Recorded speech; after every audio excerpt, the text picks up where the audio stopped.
नमस्कार दोस्तों, स्वागत है आपका मेरे चैनल कॉमिक्स लाइफ में। शुरू करते हैं भेड़िया की अमर प्रेम सीरीज प्रेम अर्शु। भेड़िया ने कहा, कैसे विडंबना है, खून की नदियां बहाने वाला गुरुराज भाटिकी का शिष्य को भी खून के चंद कंतरे न देख सका। कितने कत्ल देखे, एक कत्ल न देख सका। हजारों चीखें सुनी मगर एक उसकी चीख न सुन सका, क्योंकि वो कोई अपना था, सुकन्या थी वो। जंगल के अनंत रहस्यों में से एक वो पहाड़ी टीला हुबू। कहते हैं कभी ये पहाड़ी आग उगलने वाला ज्वालामुखी थी, मगर कई बरसों से हुबू ज्वालामुखी सुप्त था। आज भी इस ज्वालामुखी के प्रचंड व हाहाकारी होने के प्रमाण जमकर चट्टानों में बदल चुके लावे में देखने को मिलते हैं। आज भी इस ओर आने से जंगल वासियों की रूहें कांपती हैं। कहावतें हैं कि इस ओर अतृप्त रूहों का राज है, जो हुबू पहाड़ी के इर्द गिर्द भी फटकने वाले को जिंदा नहीं छोड़ती हैं और उन्हें बुरी मौत मार डालती हैं। मगर सच्चाई इस क्षेत्र के जंगल के चप्पे चप्पे पर व्याप्त अंधेरों से भी छिपी नहीं है। एक खूंखार जंगली ने कहा, प्रत्येक 6 माह ही बाहर आते हैं हम। अगले 6 माह तक जिंदा रहने की अपनी सभी बुनियादी आवश्यकताओं को पूरा करने का यही समय होता है हमारे पास। 6 माह में 7 रात्रि केवल हमारी होती है। 7 रातें जंगल पर हमारा एक छत्र राज होता है। ये थे खंडाली कबीले के खूंखार जंगली। एक जंगली ने कहा, हमारे पास 7 रातों का समय है। वहीं से 2 कबीलेवासी गुजर रहे थे। एक ने कहा, उफ, रात घिर गई है, हमें कबीले पहुंचने में देर हो गई। दूसरा बोला, ओह, वो देखो। वो क्या? खूंखार जंगलियों ने कहा, बस इससे ज्यादा नहीं देख पाओगे, हमें देखने वाला जीवित नहीं रहता, हमारा पहला शिकार।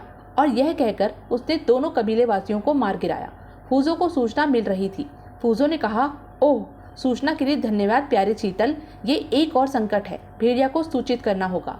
खंडाली कबीले को आक्रमण के लिए किसी को सूचना देने की जरूरत नहीं थी। खंडालियों ने एक कबीले पर आक्रमण कर दिया और बोले, सामान ले लो, जान ले लो। कबीलेवासी बोले, खूंखार दरिंदों का आक्रमण, मुकाबला करो, वो 100 से ज्यादा है और हम 1000 से ज्यादा, क्योंकि हमें प्राप्त है भेड़िया की सुरक्षा। एक अकेला भेड़िया 1000 की सुरक्षा। संकट से जूझना ही भेड़िया के आने तक बचने की आखिरी उम्मीद है। तभी भेड़िया उनकी मदद के लिए आ पहुंचा। कबीलेवासी बोले, भेड़िया आ गया, अब हम हो गए 1000 की शक्ति। भेड़िया ने कबीलेवासियों से कहा, इनसे दूर रहो। भेड़िया ने खंडालियों को देखकर कहा, कौन है ये लोग, इन्हें पहले कभी नहीं देखा।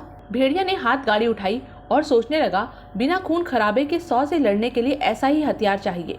भेड़िया ने खंडालियों से कहा, तुम दस्यु लुटेरे हो, मैं भेड़िया, जंगल का रक्षक, तुम्हें चेतावनी देता हूँ, सुधर जाओ, लौट जाओ, अन्यथा सिर उठाकर देख लो। खंडाली बोले, खंडालियों को धमकी, अखंडा की ताकत को जानते नहीं हो तुम। अखंडा ने दिखाई अपनी ताकत। कबीलेवासी बोले, ओह नहीं, पेड़ कैसे टूट रहे हैं, आह, हमारी मचाने गिर रही हैं। भेड़िया ने कहा, ओह नहीं, ये सब मिलकर गले से कोई विचित्र कर्कश ध्वनि निकाल रहे हैं, जिसके असर से पेड़ टूट रहे हैं। उफ, तीव्र ध्वनि तरंगे वज्र के समान ही आकर हड्डियों से टकरा रही हैं। हथौड़े की टक्कर सी ताकत है इसमें। मैं इन ध्वनि तरंगों का सामना नहीं कर सकता, ये मेरी हड्डियों के जोड़ हिला देंगी। भेड़िए ने कबीलेवासियों से कहा, सुनो, सभी इनकी ध्वनि तरंगों से दूर रहो। कबीलेवासी बोले, भेड़िया का आदेश मानो। ध्वनि तरंगों के कारण चट्टानें टूटकर भेड़िया के ऊपर आ गिरी। भेड़िया और कबीलेवासी वहां से भाग निकले। अखंडा ने कहा, शिकार भाग रहे हैं, भेड़िया भाग रहा है, हम उन्हें जिंदा नहीं छोड़ सकते। कुछ लोग इस कबीले से जरूरत की चीजें इकट्ठा करो, बाकी मेरे साथ आओ। भेड़िया ने कबीले वासियों से कहा, उस गुफा में प्रवेश करो, और वो सब एक गुफा में प्रवेश कर गए। अखंडा ने कहा, वो फंस गए, गुफा में उन्हें घेरना आसान होगा। अखंडा ने भेड़िया से कहा, यहाँ तुम्हारी हड्डियां अधिक सरलता से टूटेंगी, क्योंकि हमारी गल तरंगे गुफा की दीवारों के कारण फैलकर व्यर्थ नहीं होंगी और तुम पर और घातक असर करेंगी। भेड़िया ने कहा, इस गुफा की विशेषता के कारण इसे मैंने नगाड़ा अभ्यास के योग्य घोषित कर रखा है। आवाज की तीव्र से तीव्र तरंगों को भी 90% सोख लेने की क्षमता है इस गुफा की दीवारों में। फंस तो तुम गए हो अखंडा, यहाँ तुम्हें अपना शारीरिक दमखम ही बचा पाएगा। अखंडा ने कहा, उसकी हमारे पास कोई कमी नहीं। कबीलेवासियों ने खंडालियों पर आक्रमण कर दिया। खंडाली बोले, अभी जा रहे हैं, मगर अभी लड़ाई खत्म नहीं हुई, जल्दी ही लौटेंगे। हमें जो देख लेता है वो जिंदा नहीं बचता। भेड़िया ने कहा, मैं तुम्हें जाने ही नहीं दूंगा, लौटने के सपने मत देखो। खंडाली गुफा का द्वार पत्थरों से बंद कर चले गए। भेड़िया ने कहा, ओह नहीं, वो लोग भागने में सफल हो गए। कबीलेवासी ने कहा, वो लोग खतरनाक हैं, वो लोग फिर आने की धमकी देकर गए हैं। भेड़िया बोला, मैं फूजो बाबा के साथ मिलकर उनका पता लगाने की चेष्टा करूंगा, सावधान रहना। फूजो खंडालियों के विषय में सुनकर चौंक पड़ा। फूजो ने कहा, ये लोग खूंखार दस्यु थे, सजा के रूप में इनके पूरे कबीले को ज्वालामुखी में फेंक दिया गया था। आज भी हुबू ज्वालामुखी के पास उनके प्रेतों के मंडराने के कारण कोई नहीं जाता। इसका मतलब इन लोगों का अंत नहीं हुआ था। शायद ये लोग ज्वालामुखी में ही रहने लगे हों और वहाँ रहते रहते इनके शरीर भूकंप के झटकों और ताप को सहते सहते चट्टानों से अधिक मजबूत हो गए होंगे। भेड़िया ने कहा, लेकिन एक बात समझ से परे है कि कबीले में उनके शरीर से भाले तक टकराकर टूट रहे थे, तो फिर नगाड़ा गुफा में हमारे नुकीले हथियारों से वो घायल कैसे हो गए? फूजो ने कहा, शायद गुफा की नमी के कारण भेड़िया, नमी उनकी शत्रु है। भेड़िया ने कहा, ओह, तभी वे मोर्चा छोड़कर भागे होंगे। भेड़िया ने फूजो से कहा, अच्छा फूजो बाबा, मैं चलता हूँ। वेयरवुल्फ का अभी तक कुछ पता नहीं चला है, मुझे सतर्क रहना होगा। फूजो ने कहा, मेरे जासूस पशु पक्षी टोह में हैं। चीतल भी उन्हीं में से एक था जिसने खंडाली खूंखारों की सूचना दी। किले में जॉन की हालत देखकर भेड़िया चौंक पड़ा था। भेड़िया ने कहा, तुम्हारी ये हालत कैसे हुई? जॉन बोला, जंगली कुत्तों ने हमला कर दिया था। भेड़िया ने कहा, जंगली कुत्तों ने? जॉन ने कहा, हाँ, बड़ी मुश्किल से पीछा छुड़ाया, वरना आज तो मेरी जान गई ही थी। जैन बोली, तुम्हें कहा था जंगल में अकेले मत निकलो। जॉन ने कहा, मैं डरता नहीं हूँ किसी से। तुम भी ना जैन, मुझे एकदम बच्चा समझती हो। जैन ने कहा, जिसकी फिक्र होती है उसके लिए डरा जाता है। भेड़िया सोचने लगा, सुकन्या ने भी कहा था अकेले मत निकलो। किले में बने हुए चित्रों को देखकर भेड़िया सोचने लगा, ये भित्ति चित्र। तभी जैन वहां पहुंची और बोली, इन भित्ति चित्रों पर आज तुम्हारा स्पर्श देखकर मेरी उत्सुकता और भी बढ़ गई है भेड़िया। इन चित्रों को शायद रत्नों से जड़ा गया था। रत्न तो गुजरते वक्त में जंगलवासी या अन्य शिकारी लोग उखाड़ ले गए होंगे, मगर चित्रों के अवशेष यहाँ अब भी छूटे हुए हैं। भेड़िया, क्या तुम्हें पता है कि ये चित्र किसने उकेरे थे और किसके चित्र थे यहाँ पर? तुम कुछ बताते क्यों नहीं भेड़िया? भेड़िया बोला, ये किला बेहद प्राचीन है, भला मैं कैसे बता सकता हूँ इसका इतिहास? जैन ने कहा, भेड़िया, मेरी आंखों में देखो। भेड़िया बोला, कि क्यों? जैन बोली, ताकि मेरे इस प्रश्न का उत्तर तुम पूरी सच्चाई से दे पाओ। मैं जानती हूँ मेरी आंखों में देखकर तुम झूठ नहीं बोल पाओगे। भेड़िया, ये तुम कहते हो कि आज तुम सबसे अधिक मुझे चाहते हो? भेड़िया ने कहा, हाँ।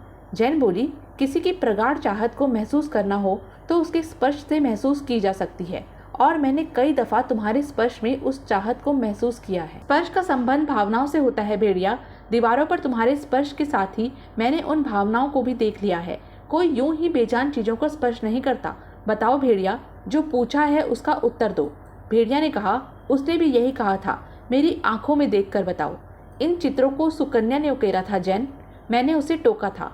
भेड़िया ने कहा, मैंने तो तुम्हें चले जाने को कहा था, ये क्या कर रही हो तुम यहाँ पर? सुकन्या बोली, हाँ, मेरे पाँव तो तुम्हारा आदेश मान गए थे, मगर दिल कैसे माने? दिल के जज्बात यहाँ किले की दीवारों पर उकेरने का मन हुआ तो कदम थम गए। कोबी ने कहा, ये क्या उकेरा है तुमने यहाँ पर? सुकन्या बोली, कहा ना, दिल के जज्बात। इसमें तुम दूल्हा बने हो और बारात लेकर मेरे दरवाजे पर आए हो। कोबी ने कहा, ये सब बकवास है, ऐसा कभी नहीं हो सकता, अपने आंसू बर्बाद मत करो। सुकन्या बोली, मेरी आंखों में देखो कोबी, क्या तुम्हें इनमें अपने प्रति प्रेम झलकता नहीं दिखाई पड़ता? मैं जा रही हूँ कोबी, मगर ये प्यार की ताकत है। प्रेम अश्रु हैं ये कोबी, बर्बाद नहीं जाएंगे। कोबी सोचने लगा, पागल है ये तो। और फर्श पर निगाहें पड़ते ही मैं जैसे बुत में बदल गया था। आंखें पथराने लगी थी मेरी। मैंने कहा, रत्न? फर्श पर रत्न कहाँ से आ गए? यहाँ तो सुकन्या खड़ी थी। सबसे अधिक रत्न यही हैं, और फिर उसी मार्ग पर पड़े हैं शेष रत्न जहाँ से होकर गुजरी है सुकन्या। वो रो रही थी, उसकी आंखों से अश्रु छलक रहे थे। वो कह रही थी, ये प्रेम अश्रु हैं, ये उसके प्रेम की ताकत है। वो कह रही थी, ये आंसू बर्बाद नहीं जाएंगे। तो क्या ये उसकी आंसू हैं जो रत्नों में बदल गए हैं? नहीं, ये सब बकवास है। भला आंसू कैसे रत्नों में बदल सकते हैं? और तब जब उसने मेरे लिए अपनी जान दे दी, तब मैं प्रेम की तड़प लिए वापस उसी स्थान पर पहुंचा। कोबी ने कहा, तुम्हारे प्रेम में सचमुच ईश्वर की शक्ति थी सुकन्या, जिसने तुम्हारे आंसुओं को रत्नों में बदल दिया। इन प्रेम अश्रुओं का मूल्य आज समझा हूँ मैं, इन्हें व्यर्थ नहीं जाने दूंगा। स्वयं अपने हाथों से तुम्हारे हाथों से उकेरी गई अपनी इस आकृति में जड़ दूंगा। भेड़िया के मुंह से यह सब सुनती जैन विस्फारित निगाहों से उसे देख रही थी। जैन ने कहा, सचमुच अमर प्रेम किया था उसने। सुकन्या के प्रति तुम्हारा प्रेम भी अमर है भेड़िया, महान है, होना भी चाहिए। भेड़िया ने कहा, लेकिन इस प्रेम से डरता हूँ मैं जैन, तुम्हें खो नहीं सकता। कोबी सोचने लगा, उन जंगली गंजियों के कबीले में उस रुदन को सुनकर मैं चट्टानों के पीछे क्यों सरक गया था? तू डर रहा था कोबी, तू मान या न मान, तू डर रहा है। उस वक्त भी तू अपनी पूंछ देखकर डर गया था, याद है ना बे तुझे? और उस वक्त भी जब तू अपने भेड़ियों के सामने था, उस आवाज को सुनकर तेरी टांगे कांप गई थी। तो यह थी अब तक की कहानी। आगे की कहानी जानने के लिए बने रहें मेरे साथ। और हाँ, मेरे चैनल को लाइक, शेयर और सब्सक्राइब करना ना भूलें। धन्यवाद।